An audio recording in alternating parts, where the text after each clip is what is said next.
A Boeing 737 cruising at 29,000 feet over southern China suddenly pushes its nose toward the ground.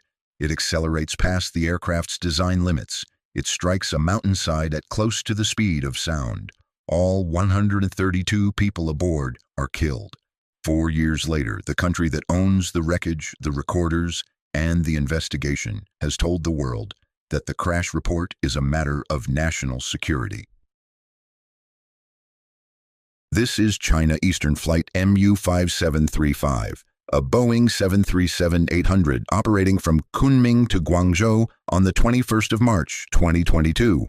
The aircraft entered an uncommanded, or commanded, near vertical dive from cruise altitude and struck terrain in Guangxi province with no survivors. The NTSB, the National Transportation Safety Board, was invited to assist as the manufacturer's home authority, and the recorder data they reviewed is now the primary public record of what happened inside that cockpit.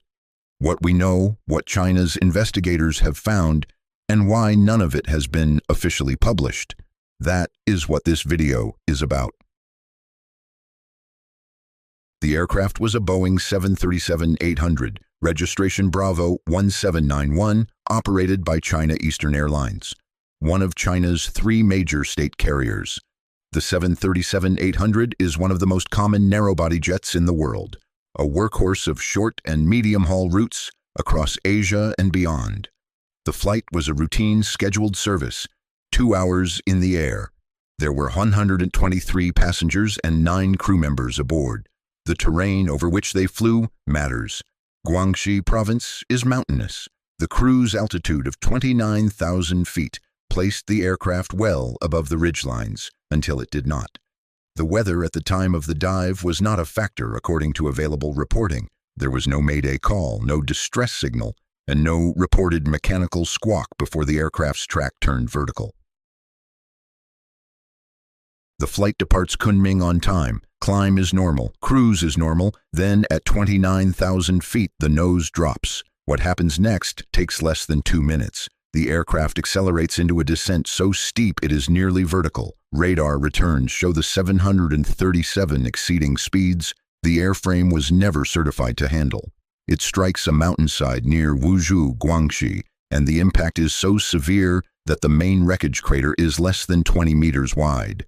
The flight data recorder and the cockpit voice recorder are both recovered. Chinese investigators hold them. The NTSB is granted access as the state of manufacture, the United States, and their review of the recorder data produces the finding that has defined this case ever since. According to reporting citing NTSB analysis, inputs recorded on the flight data recorder are consistent with a deliberate command to retard both thrust levers to the idle or cutoff position.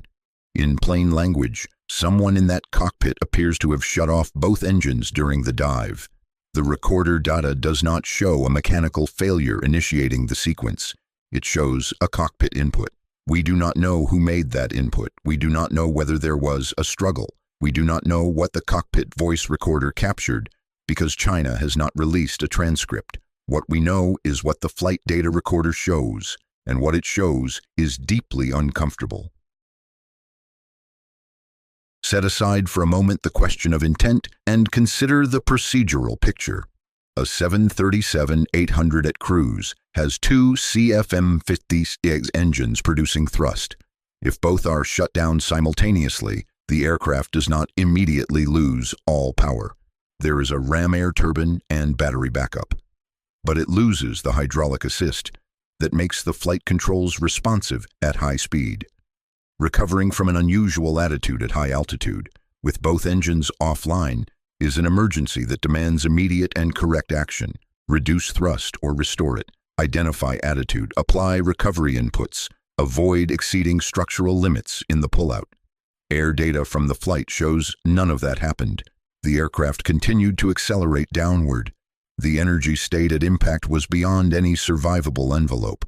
For incidents where cockpit inputs are suspected to be deliberate, what investigators classify as a pilot incapacitation or pilot action event, the standard framework is the same one applied after the Germanwings accident over the French Alps in 2015.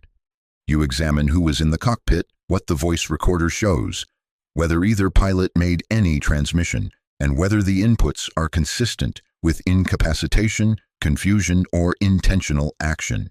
That framework exists. China has the data to apply it. They have not published the result. The MU5735 investigation sits in a category that is genuinely rare. A major fatal accident where the technical facts appear to be largely known to investigators and where the obstruction to public understanding is not analytical but political. China is a signatory to the ICAO Convention on International Civil Aviation. Annex 13 of that convention governs accident investigation and calls for final reports to be published.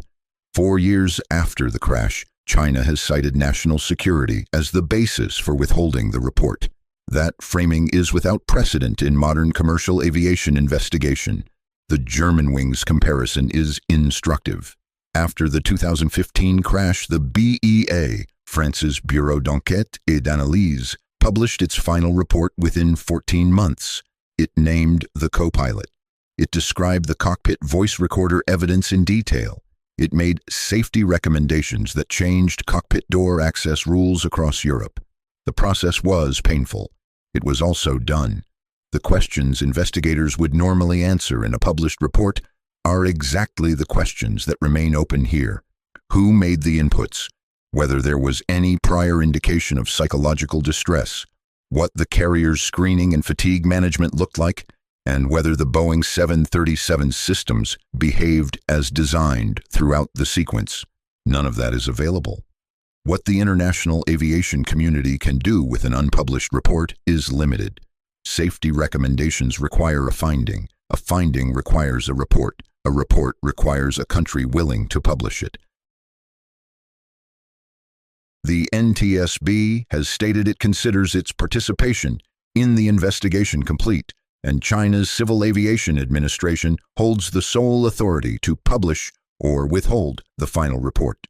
There is no official cause on record, no published safety recommendations, and no indication from Chinese authorities that the report will be released. Our thoughts are with the 132 families who lost someone on MU5735 and who, 4 years on, have been denied even the official account of how it happened.